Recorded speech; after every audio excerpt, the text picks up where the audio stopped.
Masayna EBCC kanan sabtuan sikle tangina entu tele ngai ke tu te teng nabekuna ito pa Jesus Christ minina inachibai kahon ahi tu kum sang ni som ni EBC sabtuam kumpi tu pi game tumuan huai tito kisayna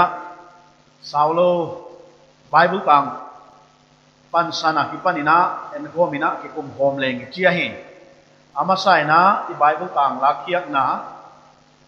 itu pi Bible tang lakhiak na Paulina Korinte kianga alai kha khatna bungli tang khat le tang ni tahon simdi patian thui na ngai di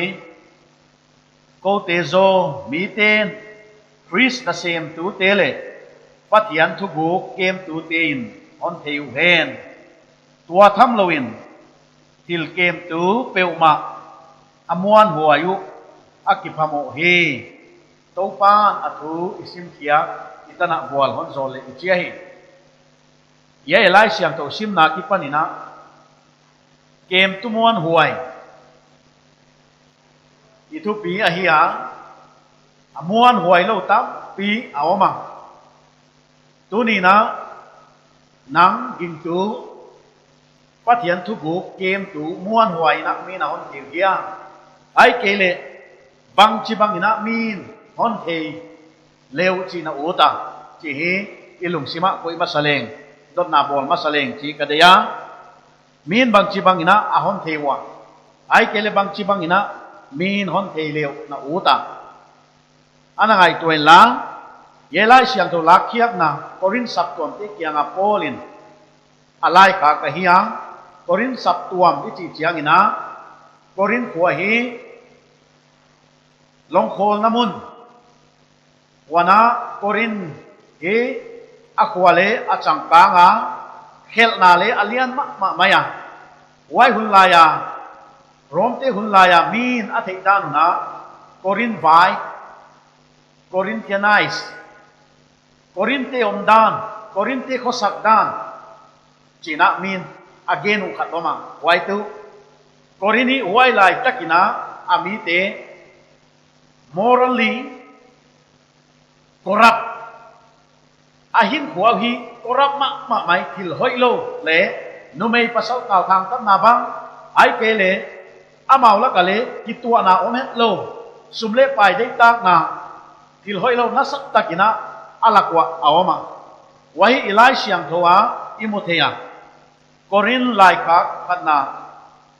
bungguk tang kwale tang soma imothea hi wai kaun sim dinga korin to kisai korin mite khosak dan om danu inangai di helai siang thoa kiat bang bang kon sim di mirik ta loten patian lalgam alwa ke di ngok chi na the ke wa hia kem zo inom keun numei pasal kala hang tat te milim bete ang kom te pasal kizuak te pasal le pasal kingai nani na ibual te guta te wai ham te zukham hat te mikau siat hat te lep guten patian lalgam alwa ke ding uhi yai te hi korinte omtan ako sakdan ahia pathian de dan to kitwa lo pathian adi nga ki huai bot lo minin te hiwa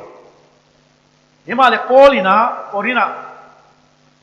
akwal sinna ni veinaina korina saptuang ahon thutkia Christian hong suwa kwa Christian hong suwa nung na ngoni na ging tu tam takte ni dang laya omdan gil lo na guptak na hang huai na le numei pasal kal thang tat na tia akibual lai poro mu ai wajakina korin Christian kichitehi mi theidani na a omdanu le agam tat danu ging tu to kitwa het lo takpi a mu ai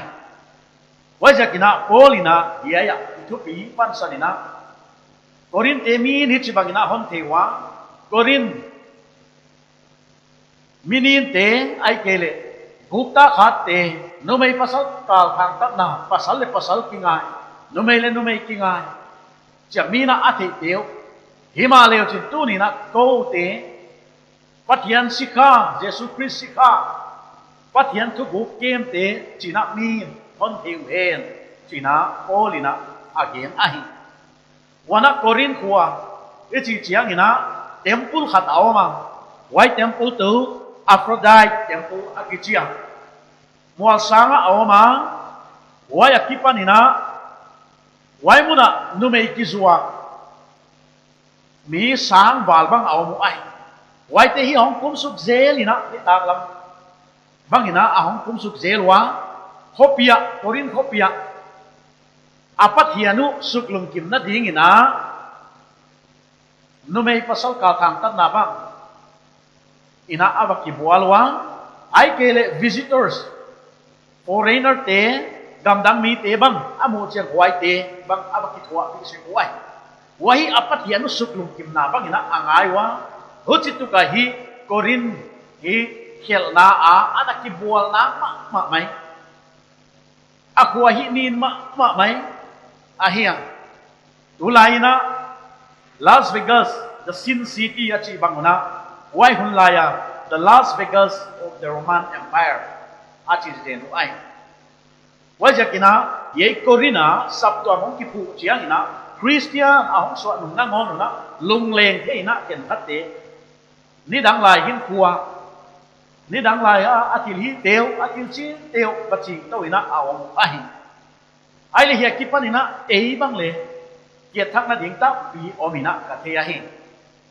ya ingai tu dinga ka dei tu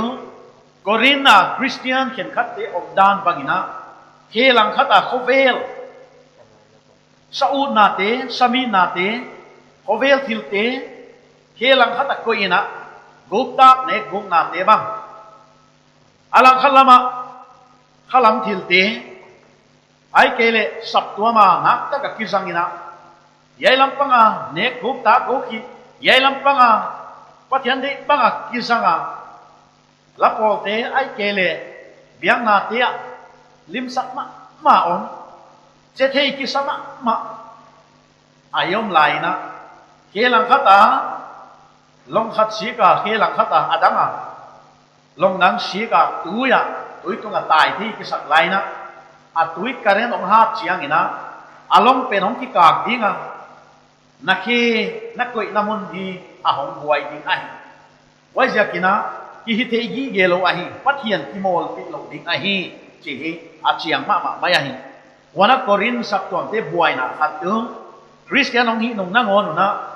amao suwa ki tua lo na division ki khen na hong ma ken khat te na ko Apollos Paul kahiwa achiwa ken khat te na ko Paul kahiwa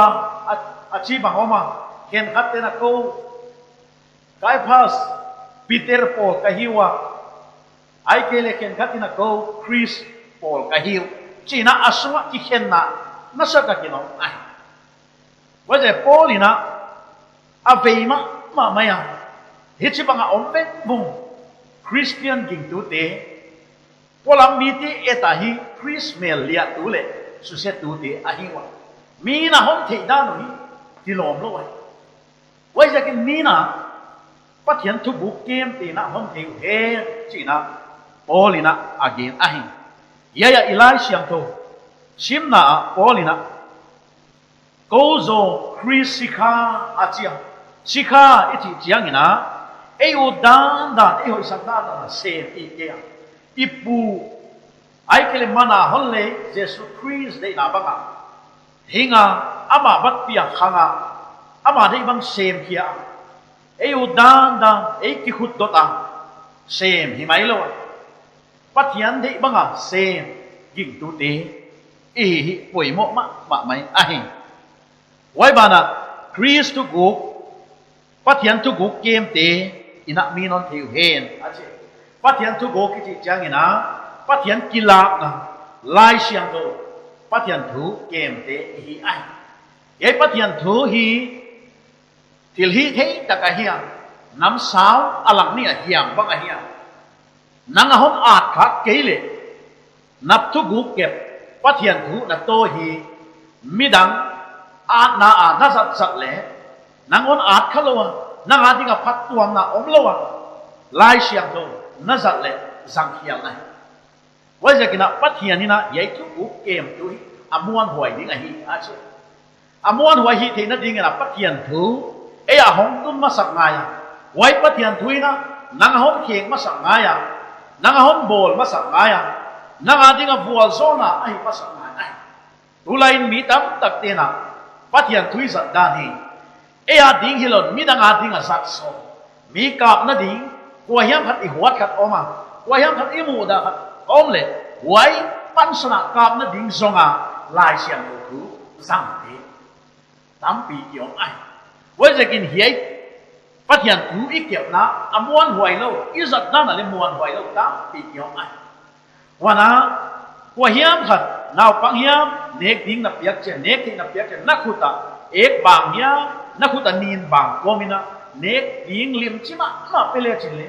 kwa mana nek ding a anala u lo ding mai asiak bel apetu khuthi ni nai mani wai ja kina yei thu gu ki kep pathian thu i kep pen i piak khia de cha e akem tu te le i siang tho ma pathian thu ina hon hi siang tho wa e hon zo ma sam ai wai ja kin tu ni na pathian thu kem te pathian thu nei te e a thu to a thu e a oma wai thu pe ma igen thiak chiang ina amuan huai akem tu muan huai kiswak ahi tam tatena bible mang out of the context a context polama lakhiena about it dan dan kai mi hing te mai pha song ina mi zam no nop ding gen akitam ma ta ai tu lai ko vela mi ngai nop ding gen prosperity gospel kichi mang on mi zam nop ding mi ngai nop nop ding gen te hi amin thangwa mi le angai ngom ai himale lai siang thowa hoi ta ke chiang ina pathian thu gen ai hi bang bang ina pathian thu bang ina gen hen no wai ja ai bang ai gen cha mi at kha alien at kha anuam lo ta pi om am ki musak ai ilai siang tho hi ilim lang ai wai ja ki hi na chiang ta ta kon ki musak tu i khel lao ki hok saka pathian kyang hon zuan sak tu ai wai ja kin tu ni na ye thu gu kem tu muan huai te hi ding ina athak ina ye thu gu i kep na pathian kilak na bu ki kep na pathian kilak nanga pathian akilak ya nang na mu chiang ta ya nang na dam ya nang dam lo pia mi dang te a ni dam na pe de ki sa na hi ya ai ke le hi na nang hon zo ma sa ya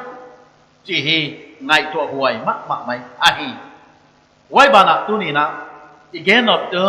yai thu gu kem te muan huai ai di a hi a che muan huai na hi koi mo ma mai ai tu ni na kem tu hi a kem tu chiang ni na anei tu ki lo ai mo quang na pia ka on wai mo quang na pia ka iom pe muan huai ta ka isep yak di va na ipa de ai deng chiang a pa kyang itun chiang sikhamuan huai na puki pa na lutin a hon chi i khadiam ai kele sikha zong tat ai kele banga zul zam korin sap tuam te banga korin christian te banga ne gup ta gu hovel thila ki boy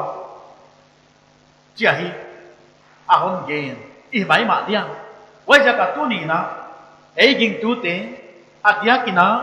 lamka ging tu te christian te bang chi bang ina mi na hon thewa ne gu siam te ai ke no me pasal ka hang tak na poi salong zuaw gen poi salong cha mi na hon te te dia ai ke le sum don na ding banga pathian de lo bang hi ngam poi sa het lo te banga mi a hon te i kha hia bang chi bang ina mi a hon theu chi hi ingai ko leng de huai ka sa a hi wai ja kina o le alon te timothy ai ke le Priscilla le Aquila tena ozo mina patian tu buk kem pi bangina hon thi ben achima bangina una min pakchi bangina hon thi na uta patian inzo athu buk kem tu muan wai hidingina ahon thi ahin wai dingina unina ikisa dinga yai patian thu ikep na patian thu buk ikep pe ei hon zo masahen la waya kipana apot hia aluang hia midang hia dinga tamna bual zona hong hiding ahi ngai ke tu te tengle dunia en tu te to pa kita nak bual hon zo ta hen